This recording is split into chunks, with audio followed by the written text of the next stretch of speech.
Hey, hey, hey. Time for another out of this world story from rSpace. How do I move on? My current partner cheated and doesn't love me anymore. Firstly, I am a 27 male with a 22 female. I have 2 children, one with my current partner and one with the previous partner. So I already feel like I've ruined my life and messed up beyond repair. My current baby mom cheated so many times and in so many ways that when I found out, it ruined my mental and physical health. She doesn't respect me, love, or appreciates anything I do for her. She only uses me for the security I provide. Yet, despite knowing all of this, I can't leave. The idea alone makes me sick, but I know I should. She says I'm not a real man and I act like a woman when I try to talk about the pain and hurt I'm feeling. The looks of disgust alone are draining from her. I turned my back on my family for her, left my own place to live with her, and now I can't go back. If I should leave, I would have to pay rent somewhere, but I'm too lazy and depressed to try leaving. So I stay even though it's killing me slowly. I've broken down emotionally and talk about it with her family that we live near, and she hates me for it. All the advice I'm getting is to suck it up and move on, but I can't. I really need help and advice because I can't on my own. I am too weak and I love her too much. What should I do? Where should I start? Let's get some comments before we move on to the update. Ridgehand999 starts us off. She needs to see a man walking away with the security she leaned on, let her face the consequences of her disrespectful actions, and move on to better pastures. Terser78 has a thought. The amount of abuse you are experiencing is clearly extremely traumatizing. I suggest you start by making small steps like reaching out to family and friends that you've cut off, so you start to have an emotional outlet to help you plan an escape. You've made it feel so helpless because she's done an excellent job of isolating you. Abusers do this. They attempt to isolate and control you. Then they wear down your spirit until you feel like this is the best relationship you deserve. If you can read one book right now, I'd read No More Mr. Nice Guy. It might help you find a voice so you can start to make small steps to escape this environment. Your child needs a healthier and happier environment than this one. Even if you only have a small amount of custody, it would be a happier child with you since your soon-to-be ex clearly has BPD or bipolar. The next thought comes from Such Cardiologist 669. I'm so sorry you're in so much pain. Take a breath. I know you are losing sleep over this. Hell, I am as well. But even if you do leave, you need to consult a lawyer to address the custody. I don't have children, fortunately and unfortunately, but you don't have to have her take custody, or at least not full custody. It sucks that spouses who are selfish and disrespectful to their partner and children deserve to raise the child. I know a person can be a good partner without being a crappy parent, but I have extreme difficulty believing a person can be honest, present, and responsible when that selfish excuse of a parent is out and about spreading her legs or slamming his genitalia into someone else effortlessly as if they didn't have a partner or family back at home. I don't know how to separate the two. You can't disrespect your spouse without disrespecting the children. The whole family dynamic changes for both the spouse and the children because you can't hurt one without hurting the other. The only difference is the child is not consciously aware of it. Secondly, her family doesn't seem empathetic. Is there anything helpful from those conversations with them? Sometimes they genuinely don't care about any of it and use your pain as an icebreaker for their family gatherings. Before you go crazy and lose more sleep, listen to calming music and think logically. If you move out and the custody situation is addressed, could you go back home right now? Or would it be difficult because your family is far away from your current location? I imagine sharing custody may be limited to summers and holidays. Even if you wanted to reconcile, do you want to know you were just a safety net partner? What if she gets pregnant by whoever else? Because that could happen, and she might even be pregnant now. I don't think you can truly respect the relationship knowing she was capable of that betrayal, and also disregard your feelings. If a spouse who doesn't love, appreciate, and allow you to be vulnerable, then what makes the situation any different to a child? But hopefully your child looks just like you, or just go get a paternity test. Without feelings, you guys wouldn't even be together. Feelings are why you get into a relationship. Or am I missing something? I don't think you need to be around someone who talks to you like that. It's not likely a recoverable situation even if there wasn't an affair because in general, she disregards your feelings and you don't want to be in a relationship where you try to convince her, choose me. Because being in an unreciprocated relationship is you already being single without the official title. Do what gives you peace of mind and imagine where you want to be 1 or 2 or 5 years from now. The OP responds, this has given me so much insight. There are signs that she is still cheating and messing around, with even help from her mother and friend. I'm going to leave because this is breaking me, but a big part of me wants this to work, but clearly it won't. On to the update. I'll keep it short this time. I've reconnected with family and friends, staying at my brother's place for now. Long story short, my ex is now accusing me of not loving our child, demanding money, threatening me, and telling me not to return to the home where the remainder of my things are. It's all about money now. Every text, every call is about money for the baby. Even though I've left money and bought several things for the baby, I've blocked her on almost everything and left one way in case something is wrong with my child, but she uses it as a means to try and start arguments. Granted, I don't engage no matter how hurtful the things she says. I'm too emotional and she knows this and wants to use it against me. Well, no more. Our first reactions from Rage Sadness All in One. Have you heard of a co-parenting app? All communication can be used in court and it allows for scheduling, etc. Then you can block all other avenues of communication. The OP responds, I haven't, but I'll give it a try. She and her mother is hell-bent on making me the bad guy for leaving. Our next thought from Internal Reveal. First, go see a lawyer and follow the legal advice to the letter regarding child support. Since you aren't married, no alimony, but come firm. Use recommended co-parenting app recognized by your local jurisdictions. Grey rock her as much as possible and only discuss child's well-being and visitation through the app. Anything else she has to say needs to go through your attorney. If you must have interactions with the ex, make sure to let her know you are or not recording at all. That should keep her in check, and if she tries or does escalate things, you'll have proof to clear your side of things. Let everyone know why you left her, and be very frank and honest, but respectful. Otherwise, she will paint you out to be the crazy, abusive, controlling partner. You have to own the narrative, not her or her mother. Follow the Grey Rock and 180 as much as possible, and keep moving forward. Gorilla de Gorillo chimes in, well done. Recognize the manipulation for what it is, and keep being strong. Don't engage, and pay for nothing beyond what's necessary for the child. If she needs diapers, don't give her money. Order from Amazon and have them delivered. Whenever possible, buy the items that are needed, but don't give her cash. DOP replies, I've realized the situation I was in, and now I don't give her money anymore. I just buy for my child and keep it pushing. One more comment from Dead Patriot 57. I've been divorced from my ex for 15 years and she still tries to pull crap like this on occasion with me, even though she knows it never works and hasn't for 16 years. My daughter is 17 and has seen through it as well since she was 8. My daughter has zero respect for her mother and probably never will have any due to my ex's actions throughout her life. You have to become indifferent when dealing with your soon-to-be ex. No emotions for her at all. She will try to provoke and manipulate through emotions. Don't give her any openings to attack you. Cool, calm, collected, reason, and logic are narcissist kryptonite. Also, I definitely recommend an STD test and a paternity test. I caught my ex cheating because she caught an STD. Literally tried claiming I was cheating and gave it to her, even though we hadn't had sex in months. I laughed in her face, went to the clinic, got tested, and brought back the initial results, showing I was clean. It took her 5 minutes of looking at the floor in silence before she could look me in the eyes and admit to sleeping around.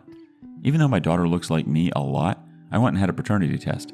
Thankfully, she was mine. Cheaters tend to gravitate to people with similar characteristics and have a type. It might be difficult now, but you shouldn't have to pay for her mistakes for the rest of your life if the kid ends up not being yours. Also, if the kid ends up not being yours, you'll be able to completely break away from your soon-to-be ex. On to the next story. When my wife cheated, I was absolutely devastated, but I survived. Here's how. I hope with all my heart this helps someone who's hurting and or trying to decide how to get through the pain of infidelity. First, for me this broke into two things I needed to accept and address. Those two things were my insecurity and my perception of who she was versus who she really was. My insecurity. I felt like if I had been better somehow, she wouldn't have been tempted to cheat on me. It took me a long time to realize there was nothing wrong or substandard about me. I am who I am, warts and all. And if she doesn't like who I was, cheating on me would not solve the problems between us. But while I was in the thick of it, I couldn't shake the feeling that I was somehow less than worthwhile. Since then, I have done a ton of work, with professional help, on my self-esteem. I have discovered why I felt less than I have, also discovered why I had a shaky sense of who and what I was or am. In a sort of adjacent issue, I discovered that I have absolutely no control over the other people. My insecurities led me to believe that if I could possess someone through marriage, that I owned them, that I had a right to expect them to behave in certain ways. I have learned that part of the problem was that I believed her promises to me, our marriage vows, were somehow binding. They weren't. She was always free to do whatever she pleased. Don't get me wrong. If she couldn't commit to those promises, she probably shouldn't have made them. But people change. She may have truly meant it when she said the promises she made, but later changed her mind. It would have been nice if she would have said so. But even saying so, or not, is a choice she gets to make without any input from me because I don't own her. My perception of who she was versus who she really was. I believed I knew her. I believed that knowing who she was enabled me to predict how she would act, and that I could rely on my perception of who she was to keep me safe from emotional upset. I was wrong, mainly about who she was. I thought she was someone who would never cheat on me, someone who couldn't cheat on me. As far as I knew, she had never cheated on anyone else with whom she had been in a relationship, but her cheating showed me she was someone who could cheat on me. After the cheating, I was confronted with the fact that the person I was with looked and sounded exactly like the person I thought I had known. She had all the same mannerisms. She styled her hair the same. She wore the same clothes. She liked the same foods. She watched the same TV shows. In every way, she was the same person I thought I had known, except that she wasn't. The person I was with after she cheated on me was a person who was interested sexually in others. She was a person who couldn't keep her marriage vows. She was a person who could lie to me. She was a person who didn't mind inflicting the pain of infidelity on me. For me, that made her a completely different person. But she looked, sounded, acted, smelled just like the person I was in love with. That's what made it so hard, so confusing, so hard to come to grips with and get over. It took me a long time to realize I had just been wrong about her, which really fed back into my insecurities. If I couldn't tell the difference between someone who loved me and someone who didn't mind hurting me, where did that leave me? How could I ever trust my own judgment again? Truth be told, I am still, at some level, in love with that person. I just accept that I have never actually met that person yet. The person who looked like the person I was in love with wasn't actually the person I had fallen in love with. In the end, I decided I didn't want to be with the person she actually was. That's not the way it would have to be for everyone. That's just the decision I made at the time. I could see that I was beginning to mistreat her because of my pain and anger. I didn't want to be the person I was becoming. I could see, dimly at the time, that I wasn't going to be able to get over what she did unless I moved on without her. Under a different set of circumstances, I believe it might be possible for someone to accept the things that were ultimately true and find a way to fall in love with the person based on who they actually are, rather than who they were perceived to be. I have a friend who was able to make this his reality after his wife was unfaithful, so I know it's possible. To tie all these things together, here's where I am now. I have learned to trust my judgment again, but not in the same way. When I enter into a relationship with someone now, I do it with my eyes open. I don't believe that the relationship will give me ownership rights over them. I recognize my own responsibility in loving and respecting myself, and not expecting that to be provided by someone else. I recognize that they are not giving up their agency as a human being as we enter into a relationship. I recognize that all relationships end, either in breakup or the death of one of the parties. I recognize that in almost every case, one person will be done with the relationship before the other, and that's okay. It sucks if I happen to be the person who's not ready for the end, but if I truly love someone, then I should want what's best for them, through their eyes. If I can't do that, then I don't love them. I want to possess them. I want them as my property. That's not love. I recognize that two people can love each other, but their togetherness can be toxic. I now have several exes who I am great friends with, but over our time together as lovers, we discovered that it wasn't good or constructive for either of us to be together. I hated what happened in the infidelity and subsequent divorce. It hurt so much. Bad in a way that can never be described to a person who's never been through it. But at the same time, I am so grateful for it. That pain taught me things about myself, relationships, and love that I could never have learned in any other way. I've never remarried. I probably won't ever, but I now know what a good partner will look like and feel like when I meet her. I still make bad choices here and there, of partners, but I now have the courage to end relationships that have no chance of flourishing, or are destructive in some way. Our first reaction comes from Pisces 314. This hits hard. Who you think they are versus who they are. For me, it was accepting I didn't even know who my spouse was. The OP replies, I'm so sorry for the pain you must have felt. The double whammy of finding out about the cheating and finding out there's someone different. How are you doing now? Are you okay? Internal King says, as weird as it sounds, mentally I felt as if the real her was imprisoned by some imposter and this new person took her place. I would never have imagined her cheating. I guess it was a way for my brain to try and come to terms with the unthinkable. It was very difficult for me to understand why this person changed, but I'm now realizing she never changed. It was the true her all along. One more comment before moving on from Gustafreda. Yeah, I relate to realizing the person you loved was a figment of your imagination. I realized that so many things I loved about my ex were assumptions. I thought he was a man of high moral standards, who would go through fire for me, who was happy to be with me and proud to have me. He turned out to be none of those things, but just told me he was those things. The sad person he was never got any attention of any other women, and that is why he was faithful and loved me. It took one okay-looking girl to come after him, and he jumped ship. It hurt more than I can ever explain, but the lessons are learned. On to the next story. What do you do if your wife commits financial infidelity? About a month ago, I discovered my wife's irregularity in her spending habits in her secret account. She apparently has had multiple meals, drinks with people in the course of a year. She never told me about this or ever brought it to my attention. In fact, it was an accident I even discovered this, as she left her 2021's account statements backed up in Dropbox and left Dropbox open. For the entire year, her average secret monthly dining, drinking, coffee expenditures exceeded what is budgeted for the two of us as a couple per month. I confronted her about this. Her explanation was simple. It was with her coworkers, part of a team-building expense. She felt she was entitled to her freedom and discretion as she earned it. She said she was treating or repaying her coworkers for favors received. Except, she would often disappear into the bathroom for hours with her phone. Calls of day, night, she rejects and did not answer in my presence. After a week, I was not satisfied with her answer. I began to re-question her. It turns out this is a pattern that dates way back even before we got married over 27 years ago. In fact, many meals were with men alone. She said she felt if she told me, I would dissuade her since I didn't understand her work situation. It was generally for purpose of work and not pleasure. So I asked her what was the context of the last 2 meals she had. In what regards were they relating to work? She gave me some asinine answer, like she wanted intel on another coworker. I asked her, would over coffee not be sufficient? You need to go out for a meal since the result was a one-lined sentence? Again, her gaslighting made me sound like a crazed, jealous husband. 10 years ago, when we were working together, I personally witnessed her coddling a client while putting me down in front of him. I saw her raw emotions and feelings of offering, so much so that the client openly pursued her. I actually terminated the contract for us to save the marriage. While in the midst of it, I thought she was just playing the good cop. Actually, she was heavily flirting with him. I never once suspected her, until a month ago. My question to her was, if it was no big deal as she claims, then why keep it a secret? And why for so many years?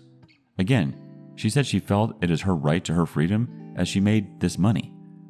What was surprising was her response. She is willing to split or divorce, claiming because I am thinking the worst of her and this is what I want. If it was a mere overture of gluttony, why would one take the gravest option? Wouldn't she try to hold on to the marriage? I do not believe her, and I have not found closure. She has shown no shame, remorse, or any signs of guilt. In fact, she firmly believes it is her right to her discretion secrecy, despite paying lip service. I am so triggered and fed up with her BS, now I cannot think straight. Please advise. Ask for advice and you're going to get it. Zach Taylor 05 chimes in first. It sounds like she is really cheating on you. The next comment comes from Mysterious Maximum 488. She's not only committing financial infidelity, she's lying and most likely cheating on you as well, probably for your entire marriage. Stay if you want. Sometimes I am lost chimes in. If she is that easy to go to separate divorce, then she is not happy with your questioning, and therefore she is certainly hiding other indiscretions. And she goes into the bathroom to answer calls. You said you have been with her for 27 years. I am sad to think what you would find out if she were to divulge everything to you. I don't think it would be good. Take control. File. Our last bit of advice comes from Mr. Big Bull 01. Hi OP. This is indeed a very strange reasoning of her. Wouldn't it be much more logical to discuss this with you than she wants some private spending money or a budget from joint accounts to spend like she sees fit? Then she could also mention you have an equal amount to spend as you see fit. If it really is for what she says it is, then there is no need for any secrets. And then there is the part she so easily talks about divorce. For me, this would be the final nail. If she throws it away that easily, then she can have it. Clearly, she doesn't love you enough to do everything to stay married, not even discussing new terms about her spending behavior. If you're thinking about divorce, then do it on your terms, meaning you take the driver's seat. This means seeing a lawyer and drop the papers without her knowing. Then have her served when she has one of those dinners or just at work.